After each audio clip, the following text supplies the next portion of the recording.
السلام علیکم دوستوں، میں ہوں آپ کا ہوسٹ محمد رامش اور آپ دیکھ رہے ہیں ہمارے یوٹیوب چینل۔ جو دوست ہمارے چینل پر نئے آئے ہیں ان سے گزارش ہے کہ ہمارے چینل کو سبسکرائب کریں، ویڈیو اچھی لگے تو لائک کریں۔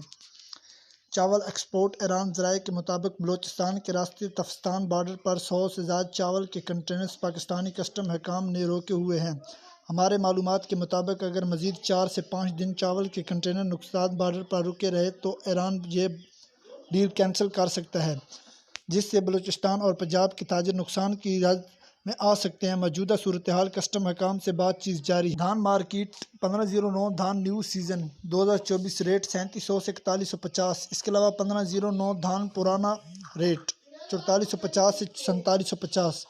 سپر فائن دھان نیو ریٹ 2750 سے 2900، جبکہ مکئی 3 سے 14 موچر 1975 سے 2000۔ اس کے علاوہ گندم 2850 سے 2900۔ کپاس 2024 4600 سے 9000۔ سبی بھاگ ناڑی بلوچستان رپورٹ۔ سبی رپورٹ سرسوں نیو 6100 سے 6200۔ گندم 2760 سے 2800۔ گندم، کپاس، سرسوں اور مزید فصلوں کے ریٹ حاصل کرنے کے لیے ہمارے چینل کو سبسکرائب کریں، ویڈیو اچھے لگے تو لائک کریں۔ Thanks for watching this video. اللہ حافظ۔